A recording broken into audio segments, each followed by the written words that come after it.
Welcome to new students. आज है 28 मई और 28 मई के जितने भी करंट अफेयर क्वेश्चन बनते हैं वो हम इस वीडियो में डिस्कस करें। उससे पहले आपसे रिक्वेस्ट है कि मेरे चैनल को लाइक करें, सब्सक्राइब करें और इस वीडियो को अधिक से अधिक शेयर करें। तो आइए देखते हैं आज का पहला क्वेश्चन। आज का पहला क्वेश्चन है, हाल ही में केंद्र सरकार के खाद्य प्रसंस्करण मंत्रालय की ओर से राजस्थान में कहाँ धनिया इंक्यूबेशन सेंटर की स्थापना की जाएगी। ऑप्शन है कोटा, अलवर, बीकानेर और इनमें से कोई नहीं। तो इसका राइट आंसर है ऑप्शन ए कोटा। कोटा में धनिया इंक्यूबेशन सेंटर की स्थापना की जा रही है और इसकी स्थापना की जा रही है कृषि विज्ञान केंद्र कोटा में। केंद्र सरकार की खाद्य प्रसंस्करण मंत्रालय की ओर से इसकी स्थापना की जा रही है। कृषि विज्ञान केंद्र कोटा में अध्यक्ष अभी वर्तमान डॉक्टर महेंद्र सिंह और उन्होंने बताया है कि इस सेंटर की लागत लगभग 3 करोड़ 39 लाख रुपए आएगी और ये one district one product scheme के तहत ये सेंटर खोला जा रहा है। इसका उद्देश्य हाडोती में जो खाद्य प्रसंस्करण के क्षेत्र में लघु उद्यमियों के विकास के लिए सहायता करना है और हाडोती में स्वरोजगार के नए स्रोत पैदा करना है। इस सेंटर में धनिया क्लीनिंग, ग्रेडिंग, पाउडर और पैकेजिंग की स्वचालित प्रशिक्षण किया जाएगा। अब देख लेते हैं अगला प्रश्न। अगला प्रश्न है, हाल ही में राजस्थान के मोहनलाल सुखाड़िया विश्वविद्यालय द्वारा श्रीनाथ पीठ उत्कृष्टता केंद्र की स्थापना कहाँ की जाएगी। ऑप्शन है नाथद्वारा, कंकरौली, चित्तौड़गढ़ और इनमें से कोई नहीं। तो इसका राइट आंसर है नाथद्वारा। नाथद्वारा में जो मोहनलाल सुखाड़िया यूनिवर्सिटी है MSU उसके द्वारा श्रीनाथ पीठ उत्कृष्टता केंद्र की स्थापना की जाएगी नाथद्वारा में और इसका उद्देश्य उच्च एवं तकनीक शिक्षा के विद्यार्थियों के शैक्षणिक संवर्धन और कौशल और ज्ञान विज्ञान को विकसित करना है। मोहनलाल सुखाड़िया यूनिवर्सिटी के बारे में बता दूं आपको, ये उदयपुर में और इसकी स्थापना 1964 में की गई थी और इसके कुलाधिपति कल्याण सिंह है और कुलपति प्रोफेसर अमरीक सिंह है। अब देख लेते हैं अगला प्रश्न। अगला प्रश्न है, प्राथमिक सहकारी भूमि विकास बैंकों से दीर्घकालीन कृषि ऋणों की अदायगी हेतु अनुदान योजना की अवधि कब तक के लिए बढ़ाई गई है। ऑप्शन है 30 मई 2021, 15 जून 2021, 30 जून 2021 और इनमें से कोई नहीं। तो इसका राइट आंसर है 30 जून 2021। जो अवधि पहले 31 मार्च 2021 थी उसको बढ़ा अब 30 जून 2021 कर दिया और इसकी घोषणा की है मुख्यमंत्री अशोक गहलोत ने। उन्होंने 9.45 करोड़ रुपए का अतिरिक्त बजट आवंटित करने के प्रस्ताव को भी मंजूरी दी है और जो अवधि 31 मार्च 2021 थी उसको 30 जून 2021 कर दिया है। और अभी सहकारिता मंत्री कौन है अभी, जो कि है श्री अंजना उदयलाल। राजस्थान में सहकारी समितियों की संख्या बता दूं आपको, लगभग करीब 900 के आसपास है। ये था इसके बारे में। अब देखते हैं अगला प्रश्न। अगला प्रश्न है, राजस्थान में कोरोना में अनाथ बच्चों और विधवा महिलाओं को समलंब सहायता प्रदान करने की घोषणा किसने की है। ऑप्शन है अशोक गहलोत, नरेंद्र मोदी, डॉक्टर हर्षवर्धन और इनमें से कोई नहीं। तो इसका राइट आंसर हो जाएगा अशोक गहलोत। अशोक गहलोत ने हाल ही में जो कोरोना में जो माता पिता खो चुके हैं अपने और अनाथ हो गए उन बच्चों के लिए और विधवा महिलाओं के लिए सहायता के लिए प्रदान करने की घोषणा कर दी है, वह है अशोक गहलोत जी ने की है। जो विभाग है वो सामाजिक न्याय एवं अधिकारिता विभाग है, उसकी ओर से यह घोषणा करवाई गई है। और महिला और बाल विकास मंत्री जो अभी श्रीमती ममता भूपेश है, उन्होंने महिलाओं के आश्वासन, महिलाओं की सहायता का पूरा आश्वासन दिया है। विभाग की योजनाओं के तहत एकल नारी सम्मानी पेंशन योजना में 60 वर्ष से अधिक आयु की विधवा पेंशन को बढ़ाकर 1000 रुपये प्रतिमाह और 75 वर्ष से अधिक की आयु की महिलाओं की पेंशन राशि 1500 रुपये प्रतिमाह दी जाएगी। अब देख लेते हैं अगला प्रश्न। अगला प्रश्न है, हाल ही में राज्य के आनंद को प्रधानमंत्री राष्ट्रीय बाल पुरस्कार से सम्मानित किया गया। इनका संबंध किस जिले से। ऑप्शन है जयपुर, जोधपुर, बीकानेर और इनमें से कोई नहीं। तो इसका राइट आंसर है जोधपुर। हाल ही में हमारे राजस्थान राज्य के जो आनंद जी है, जो जोधपुर से संबंधित है, उनको राष्ट्रीय बाल पुरस्कार से सम्मानित किया गया है।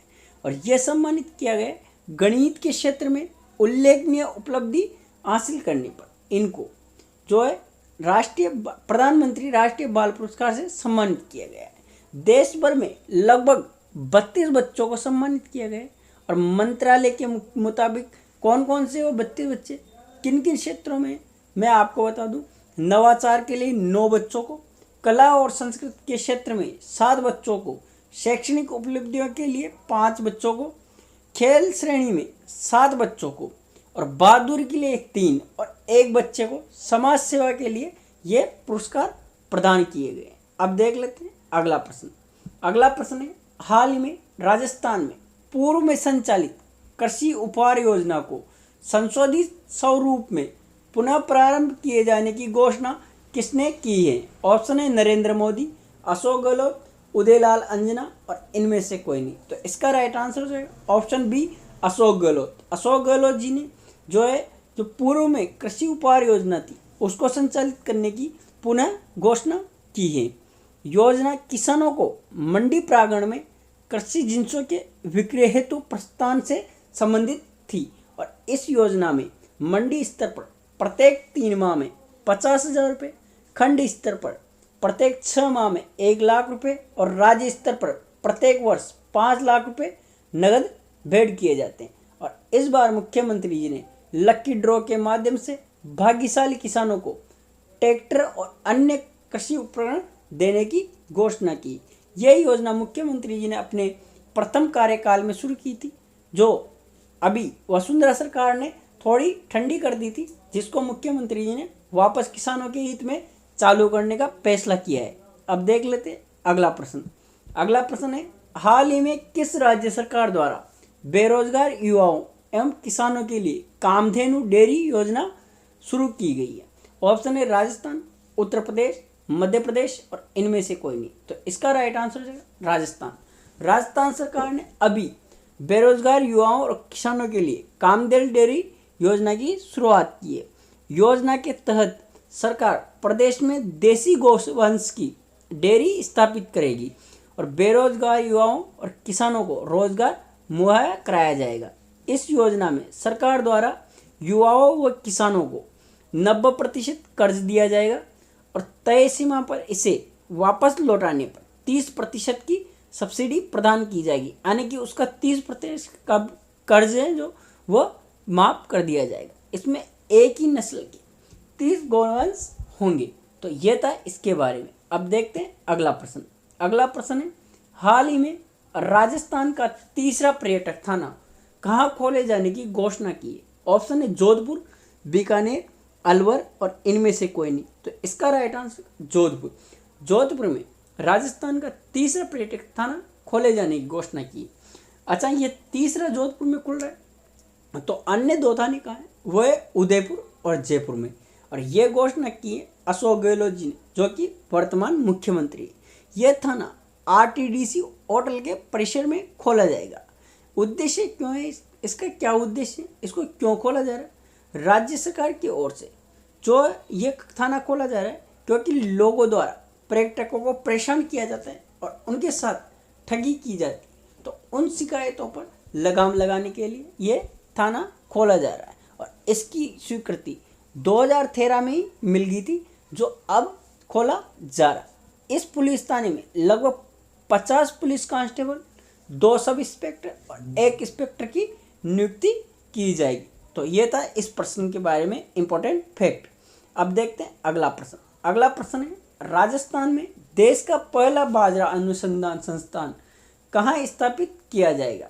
ऑप्शन है जैसलमेर, अलवर, बाड़मेर और इनमें से कोई नहीं। तो इसका राइट आंसर है बाड़मेर।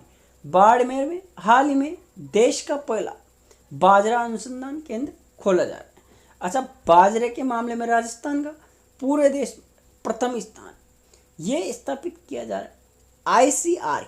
और आईसीआर का पूरा नाम क्या है? भारतीय अनुसंधान परिषद, जो कि आईसीआर के नाम से जाना जाता है। बाजरा उत्पादन में दृष्टि से देश में राजस्थान का प्रथम स्थान है। और देश में कुल क्षेत्रफल में बाजरा बोया जाता है, कितने क्षेत्रफल बोया जाता है? 9.8 मिलियन हेक्टेयर में, जिससे उत्पादन होता है 9.4 मिलियन टन।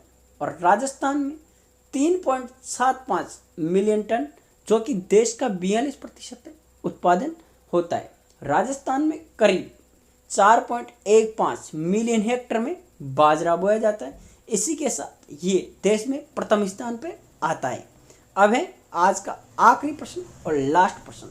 जल संरक्षण एवं जल परिवर्तन प्रोजेक्ट के तहत राज्य के किन जिलों का चयन हुआ है?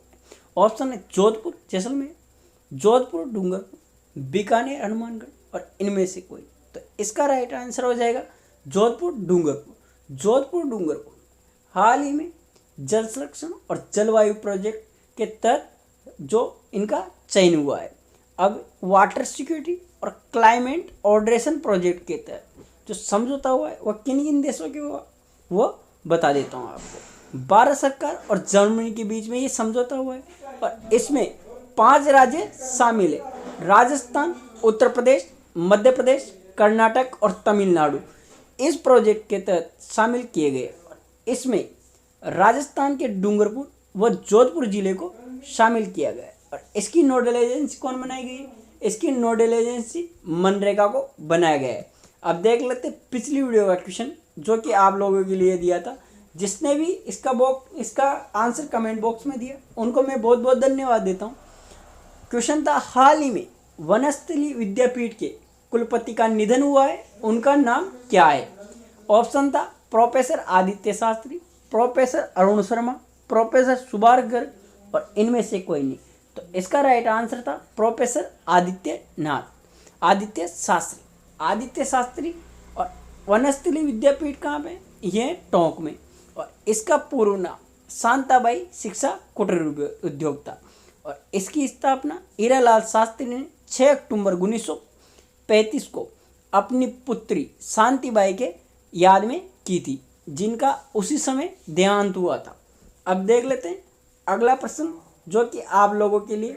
इस क्वेश्चन का आंसर आप हमारे कमेंट सेक्शन में दें, अधिक से अधिक आंसर दें। क्वेश्चन है, हाल ही में राज्य सरकार द्वारा बजरी खनन हेतु कितनी खानों को पट्टे जारी किए गए? ऑप्शन है 2, 3, 4 और इनमें से कोई नहीं। तो इस क्वेश्चन का आंसर आप हमारे कमेंट सेक्शन में दें, अधिक से अधिक आंसर दें। और अगर आपको वीडियो पसंद आए हो तो मेरे चैनल को लाइक करें, सब्सक्राइब करें और इस वीडियो को अधिक से अधिक शेयर करें। वीडियो देखने के लिए आपका बहुत बहुत आभार, बहुत बहुत धन्यवाद। धन्यवाद दोस्तों।